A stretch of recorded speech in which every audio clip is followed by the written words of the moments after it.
Assalamualaikum warahmatullahi wabarakatuh. Perkenalkan, nama saya Kalisega Fawaz. Saya dari kelas F dengan NPM 2310275. Saya di sini membahas dengan topik bullying di Binus School Serpong. Di sini saya akan membahas kasus bullying di Binus School Serpong. Bullying adalah perilaku agresif yang dilakukan secara berulang-ulang oleh seseorang atau sekelompok orang terhadap orang lain yang lebih lemah atau tidak berdaya. Bullying dapat berupaya kekerasan fisik, verbal, psikologis, atau seksual yang bertujuan untuk menyakiti, menakut-nakuti, atau menghina korban. Bullying dapat menimbulkan dampak negatif bagi korban maupun pelaku, seperti stres, depresi, trauma, rendah diri, isolasi sosial, bahkan bunuh diri. Di sini kita setelah mengamati kasus bullying di Binus School Serpong ini, menurut saya termasuk tindak pidana karena adanya kekerasan terhadap korban. Lalu ada fakta terungkap bahwa pada tanggal 2 Februari, ujar Jasra, anak korban yang berusia 17 tahun, mendapat perlakuan kekerasan dengan cara dipukul, disundut dengan rokok, disundut pakai korek api yang sudah dipanaskan ujungnya. Kemudian dicekik, kemudian korban diikat ke sebuah tiang. Disampaikan juga eh, pada tindak pidana ini dikenakan pasal 170 KUHP ayat 1. Barang siapa dengan terang-terangan dan dengan tenaga bersama menggunakan kekerasan terhadap orang atau barang diancam dengan pidana penjara paling lama 5 tahun 6 bulan. Ayat 2, yang bersalah diancam dengan pidana penjara paling lama 7 tahun jika ia dengan sengaja menghancurkan barang atau jika kekerasan yang digunakan mengakibatkan luka-luka. Yang kedua, dengan pidana penjara paling lama 9 tahun jika kekerasan mengakibatkan luka berat. Yang ketiga, dengan pidana penjara paling lama 12 tahun jika kekerasan mengakibatkan maut. Pada tindak pidana ini, pada kasus ini, dijerat pasal 76C, jauh pasal 80 UU nomor 35 tahun 2014 tentang perlindungan anak anak menjadi undang-undang dan pasal 4 ayat 2 huruf D jo pasal 5 Undang-Undang nomor 12 tahun 2002 tentang tindak pidana kekerasan seksual. Tidak mudah masuk ke geng ini. Fak, ini fakta yang terungkap. Tidak mudah masuk ke geng ini. Ada syarat dan tata cara yang harus dilakukan. Akan tetapi, kalau masuk geng, ada keistimewaan yang didapat, mulai dari imbalan, bebas bayar, parkir, dan mendapatkan uang. Ini faktor-faktor yang bisa terjadinya kasus ini.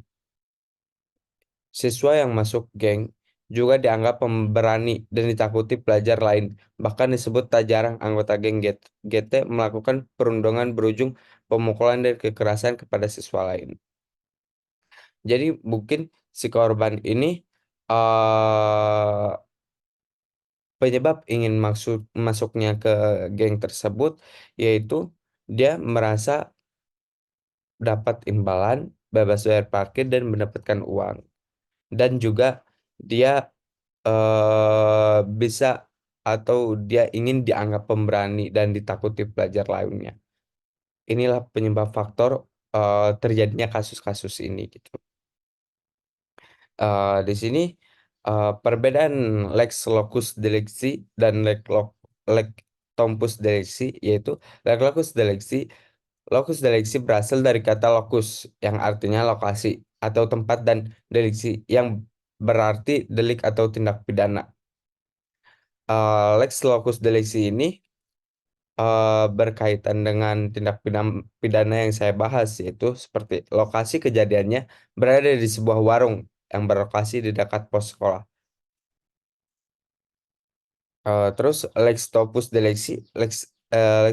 delicti berasal dari kata tempus yang artinya tempo atau waktu dan delicti yang berarti delik atau tindak pidana. Berarti yang bersangkutan dengan korban ini emang tidak diterangkan atau tidak dijelaskan bahwa waktunya siang, sore, malam atau jam segini, jam segini. Tapi waktu yang dijelaskan ini yang tertera ini yaitu saat korban sedang ke warung itu lagi untuk nongkrong. Dia kembali menjadi sasaran kekerasan yang dilakukan para pelaku. Unsur yang terkandung dalam pasal 170 KUHP, yaitu unsur-unsur pasal 170 KUHP dari bunyi pasal 170 ayat 1 KUHP di atas dapat dipahami apa saja unsur-unsur pasal tersebut adalah. Yang pertama, unsur subjektif. Barang siapa, yaitu subjek tindak pidana atau pelaku tindak pidana dengan menggunakan kata barang siapa mengandung arti bahwa siapa saja dapat menjadi subjek atau pelaku tindak pidana pasal 170 ayat 1 KUHP. Yang kedua, mengandung unsur objektif, yaitu dengan terang-terangan atau secara terbuka, yaitu tempat atau lokasi terjadi peristiwa tindak pidana tersebut adalah tempat umum yang dapat terlihat oleh publik. Yang ketiga, dengan tenaga bersama, berarti tindak kekerasan tersebut harus dilakukan oleh sedikit-dikitnya dua orang atau lebih pelakunya. Terus menggunakan kekerasan, misalnya mempergunakan tenaga atau kekuatan jasmani secara tidak sah, misalnya memukul dengan tenaga atau dengan segala macam senjata, menyepak, menendang, dan sebagainya. Terhadap orang atau manusia atau barang, yaitu menurut sosial, kekerasan yang dilakukan biasanya terdiri atas merusak barang atau penganiayaan akan tetapi dapat pula kurang dari itu. Sudah cukup misalnya bila orang-orang melempar batu pada orang lain atau rumah atau membuang-buang barang dagangan sehingga berserakan meskipun tidak ada maksud untuk menyakiti orang atau merusak barang itu. Mungkin hanya cukup sekian yang saya dapat sampaikan.